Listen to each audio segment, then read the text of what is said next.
नमस्कार, जय माता दी। मैं हूँ आपकी अपनी लाइफ डिज़ाइनर जीतू आचार्य। नया साल का आगाज़ हो चुका है और एक एक दिन करके हम आगे बढ़ते जा रहे हैं। और ख़ास करके कहते हैं कि नए साल के पहले माह में ही, पहले महीने में भी अगर कुछ अच्छे इवेंट, कुछ अच्छी एकादशियाँ, व्रत, त्यौहार जितने भी आते हैं वो बहुत ही शुभ माने जाते हैं, क्योंकि यहीं से आगाज़ होता है आपके नए साल का और यहीं से रास्ता चलता है आपके इस पूरे नए साल के सफ़र का। तो जब कहते हैं कि हम शुरुआत में ही कुछ अच्छी चीज़ें करते हैं, कुछ अच्छी वाइब्रेशंस क्रिएट करते हैं, कुछ अच्छे पूजा भक्ति जप तप पाठ करते हैं, तो उसका इम्पैक्ट, उसका जो वातावरण होता है, उसका जो एक पॉजिटिव इम्पैक्ट होता है वो हमारे जीवन में, आपके जीवन में ज़रूर पड़ता है। अब जब हम बात कर रहे हैं पहली एकादशी, साल 2023 की पहली एकादशी, और वो भी बहुत ही शुभ एकादशी मानी जाती है, पुत्रदा एकादशी। ये पौष महीने की पुत्रदा एकादशी बहुत इम्पॉर्टेंट एकादशी होती है ये, और ये महीना ही बहुत अच्छा, इसे पूष महीना भी कहते हैं। लेकिन खास करके इस महीने में ज़्यादातर लोग अपने घर के अंदर अनुष्ठान कराते हैं, पूजा भक्ति करते हैं, 2 समय का घर के अंदर दीपक ज़रूर प्रज्वलित करते हैं अपने घर के पूजा स्थान पर। माँ तुलसी की आराधना ज़रूर करते हैं इस महीने में, तो स्नान ज़रूर करते हैं पवित्र नदियों का जल डाल करके। ये महीना ही बड़ा विलक्षण योग का महीना होता है। लेकिन वहीं अगर हम बात करते हैं कि पहली एकादशी की, जो कि पुत्रदा एकादशी है, ये बहुत उत्तम एकादशी मानी जाती है।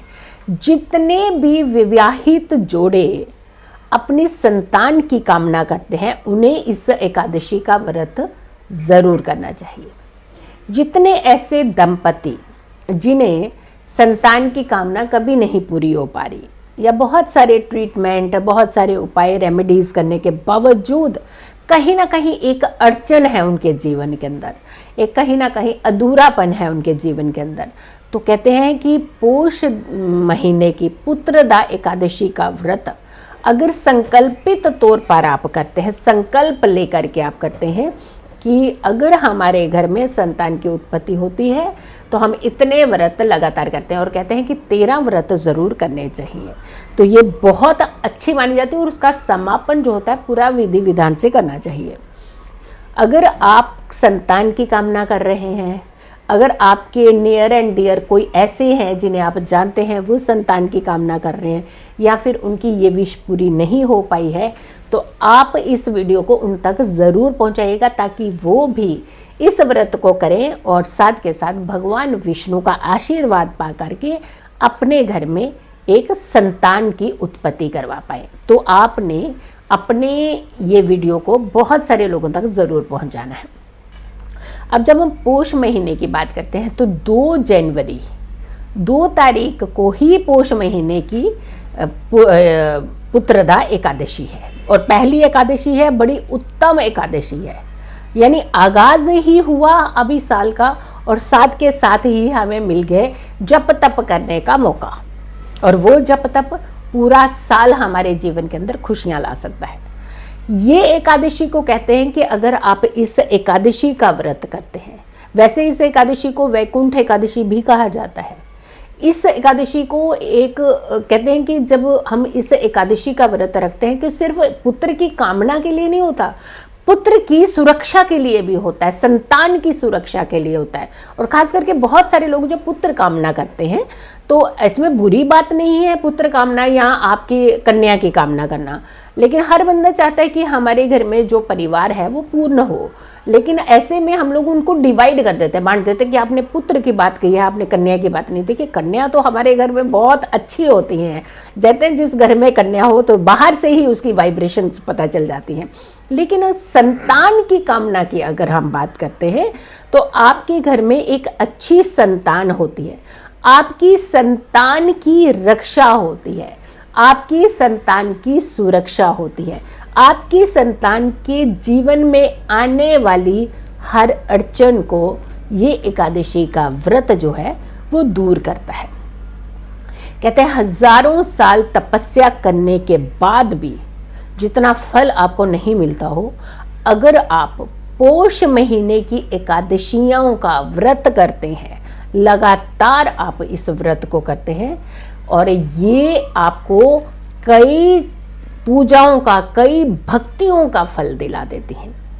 तो वैसे भी ये साल के पहली एकादशी है, तो अगर आप इसे रख सकें तो बहुत ही उत्तम मानी जाती है। आपका तप, आपकी तपस्या और आपका ये एकादशी का व्रत, ये आपके जीवन को कहीं ना कहीं सही दिशा की तरफ लेकर के जाएगा और आपके जीवन के हर कष्टों से आपको मुक्ति भी दिलाता है।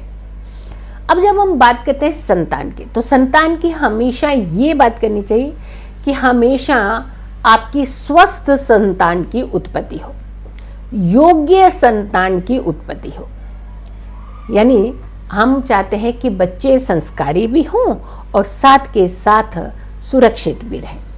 तो आप पोष पुत्रदा एकादशी का व्रत कर सकते हैं। स्वास्थ्य की रक्षा के लिए, लंबी आयु के लिए, योग्य प्राप्ति के लिए और साथ के साथ आप माता पिता के साथ संतान के एक अच्छे टर्म्स, अच्छी हेल्दी एक रिलेशंस रहे, उसके लिए भी आप इस व्रत को कर सकते हैं। कहते हैं कि अगर संकट जीवन में ना हो, अगर बीमारियां जीवन में ना हो, तो हमारे जीवन की राह बहुत आसान होती है। हर माता पिता तब सुखी रहते हैं जब उनकी संतान सुखी होती है। हर माता पिता तब सुरक्षित फील करते हैं जब उनकी संतान सुरक्षित होती है। पुत्रदा एकादशी का व्रत आपकी संतान को सुरक्षित भी रखता है, स्वस्थ भी रखता है और साथ के साथ उनके जीवन में आने वाली हर अड़चन को दूर भी करता है। कितने बजे तिथि शुरू हो रही है? 1 तारीख को रात को 7:12 पर तिथि आरंभ होगी, एकादशी तिथि। उससे पहले दशमी तिथि चल रही है और ये तिथि अगले दिन 2 तारीख को रात को 8:24 पर समाप्ति होगी।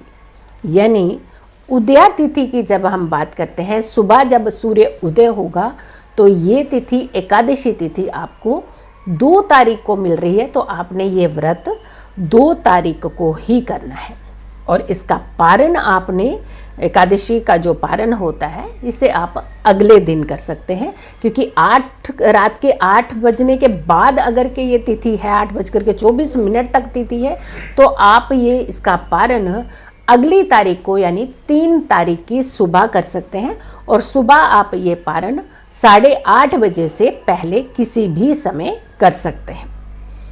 अब कहते हैं कि इस व्रत से हमें और क्या फल मिलता है? इस व्रत से हमें फल मिलता है कई गुना तप करने का, कई अनुष्ठान करने का, कई सारे व्रत करने का तप जो है वो फल इस एकादशी पे में हमें मिलता है। जो इसका कभी भी कोई भी व्रत, नॉट इवन कि ये एकादशी व्रत, किसी भी व्रत को जब आप करते हैं तो उसका पालन जो होता है वो आपको दशमी तिथि के सूर्य अस्त के साथ शुरू कर देना चाहिए। हमेशा हम लोग जिस दिन व्रत होता है उस दिन ही हम बहुत सारे पालन कर लेते हैं।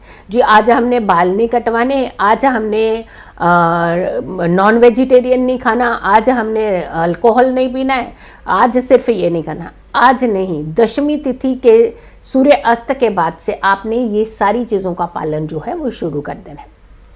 किसी भी व्रती को अपने मुख से कुछ भी ऐसे अपशब्द नहीं कहने चाहिए। ज़रूरी नहीं होता, कहते हैं ना कि आपका थप्पड़ मारा हुआ कई बार आपका भूल जाता है, लेकिन जो मुंह से निकले हुए आपके वचन होते हैं वो हमेशा तीर की तरह दूसरे के जीवन में काम करते हैं। तो ध्यान रखिएगा। वैसे तो आपने किसी भी तरीके का, कोई भी इस तरीके का गतिविधियां नहीं करनी होती हैं, ना किसी को परेशान करना है, ना स्वयं परेशान होना है, क्योंकि जब हम व्रत करते हैं तो हम अपने आसपास के इर्द गिर्द का ऑरा जो है उसे क्लीन करने का प्रयास करते हैं। तो वो तो तब होगा जब हम स्वयं अपने स्वभाव के अंदर नरमी और चेंजेस लाते हैं। तो ध्यान रखिएगा, अगर आप व्रत कर रहे हैं, बहुत ही शांत मन से आपने व्रत करना है, पूरे पालन करने हैं व्रत के, और संकल्पित व्रत अगर आप इसे शुरू करते हैं तो आपके जीवन में संतान की उत्पत्ति होती है। तो वीडियो को आप बहुत सारे लोगों तक ज़रूर पहुंचाइएगा। अगर आप लोगों ने अभी तक मेरे चैनल को सब्सक्राइब नहीं किया है तो ज़रूर कीजिए, वीडियो शेयर कीजिए और मेरी आने वाली हर वीडियो का आपने इंतज़ार करना है। लेकिन आपने कुछ लोग हैं जो व्रत नहीं कर पाएंगे, वो क्या उपाय कर सकते हैं कि संतान की कामना तो हो सकता है आप भी कर रहे हो, या आप भी अपने संतान की स्वस्थता की कामना कर रहे हो, तो आपको एक छोटा सा उपाय बता रहे हैं जो आपने ज़रूर करना है। ओम श्री कृष्णाय नमः इस मंत्र का जाप करते हुए 108 बार आपने जाप करना है। माखन और मिश्री का भोग इस एकादशी पर आपने श्री कृष्ण को ज़रूर लगाना है और साथ में श्री कृष्ण से कामना करनी है कि मेरे जीवन में आप जैसी एक संतान की उत्पत्ति हो, मैं ये व्रत रखना शुरू कर दूंगा या कर दूंगी। आप देखिएगा आपके जीवन में बहुत जल्दी खुशियाँ आ जाएंगी। देखिए, जिस भाव से हम किसी भी चीज़ की कामना करते हैं उसी भाव से हमें उसका फल मिलता है। तो आपने बहुत ही अच्छे भाव के साथ अपने अच्छे भाव श्री कृष्ण के सामने रखने हैं और इस उपाय को करना है। अगर आप व्रत नहीं कर रहे हैं तो इस उपाय को कर दीजिए। इस उपाय को बहुत सारे लोगों तक ज़रूर शेयर कर दीजिएगा। है छोटा सा उपाय लेकिन बहुत ही असरदार होता है। जिस भाव से आप श्री कृष्ण के सामने अर्जी लगाएंगे बहुत जल्दी आपका वो भाव जो है वो फलित रूप में आपके सामने आ जाएगा। सो गॉड ब्लेस यू। आप बहुत बहुत खुश रहें, स्वस्थ रहें। मेरे YouTube चैनल को अगर आपने सब्सक्राइब नहीं किया तो ज़रूर कीजिए, वीडियो शेयर कीजिए और मेरी आने वाली हर वीडियो का इंतज़ार करें। तब तक के लिए नमस्कार।